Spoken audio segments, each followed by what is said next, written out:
morning, guys.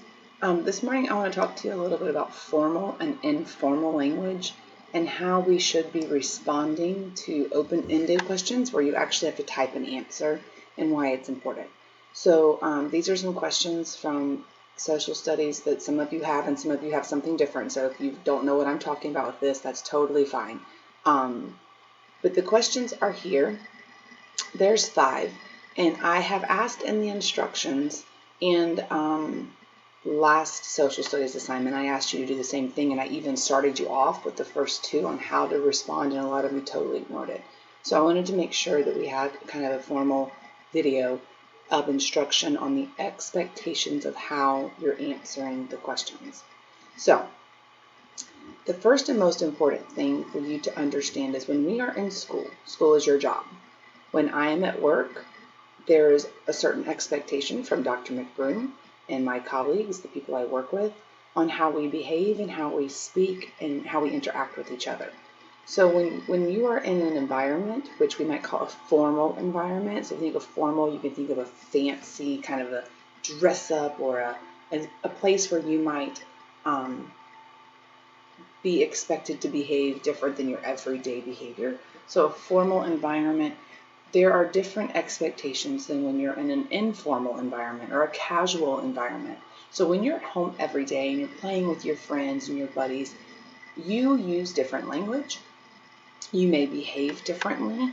You interact with them differently because you're in an informal environment where you're just kind of playing with your buddies. So you might walk up to them and say, "Yo, what's up, man?"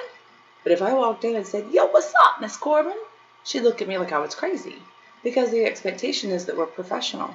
And when you're speaking professionally, you use proper language, you use proper English.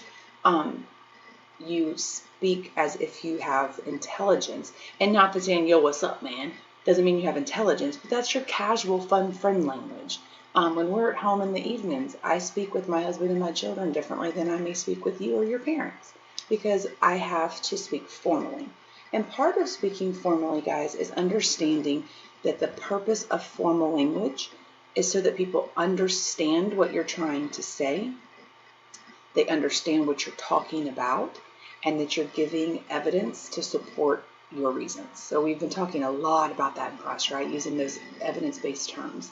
So as you continue to work throughout the year, as you continue to speak, a person that I have bragged about before, I'm going to brag about her again, is Kaylin. If you live near Kaylin, if you've been in class with Kaylin, my guess is that when you all are out playing outside, Kaylin speaks much differently with you than she does with me. But in the classroom, when I ask a question, if I were to say, "Hey, Kaylin, how can maps help us understand landforms?" Kaylin would say, "Maps help us understand landforms because blah, blah, blah." She speaks beautifully in that way, in that formal language. So that's what we're going to practice with this assignment. That's what we're going to practice with any assignment that has an open-ended question where you're not picking A, B, C, D. You actually have to write an answer. And I'm going to show you how to do that today. Also, I want you to practice speaking that way in class. If Ms. Corbin or I ask you a question, you should answer the question restating what we asked as the first part of your answer so that we know you know what we're talking about.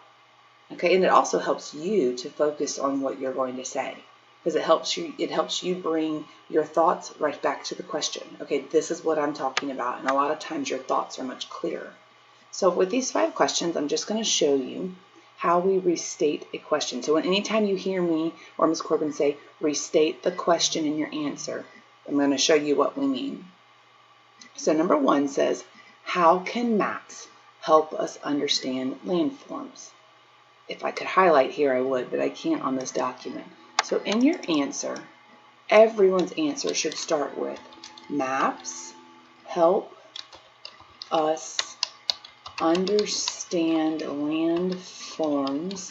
And the next word might be by showing us, blah, blah, blah, or because.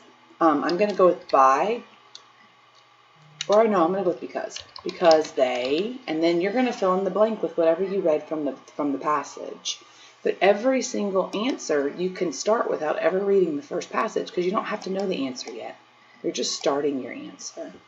So this one says, how are the Missouri River and the Mississippi River connected and important to each other?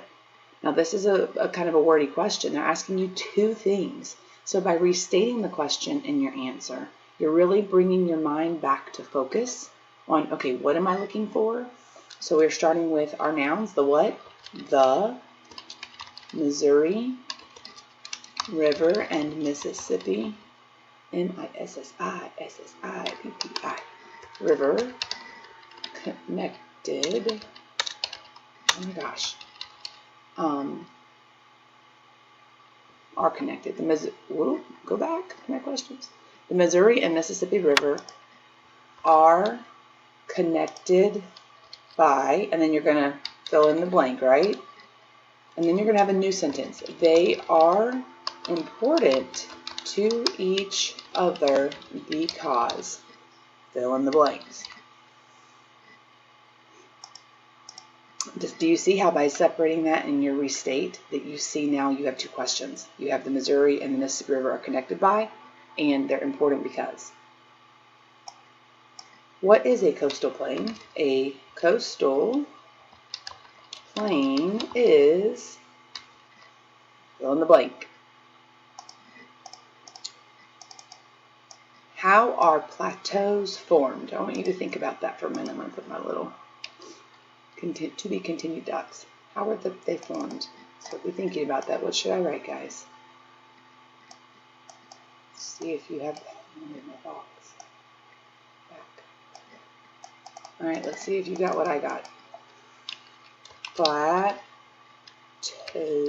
are formed, and this might be they are formed by or they are formed when. So I don't know. You have to go back and read the story to find out how you would finish that. And then the last one. What makes the Grand Canyon so special? The Grand Canyon is so special because, and then you fill in the blank. Okay, so it's not hard.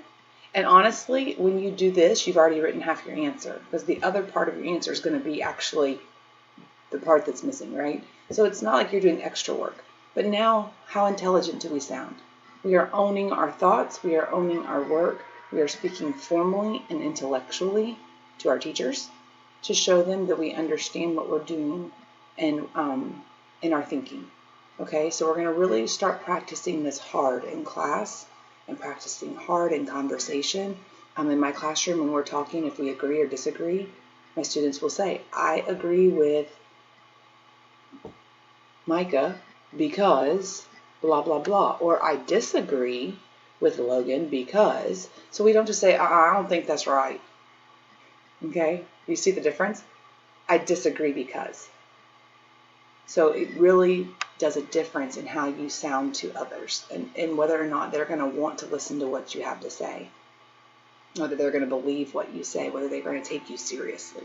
So I look forward to watching you guys get better at this, listening to you speak this way, and practicing in class with us. I hope you have a fabulous Friday. You're going to have a wonderful long weekend and another day off next week. So enjoy yourselves and have some good time with your family, and we'll see you in a little bit.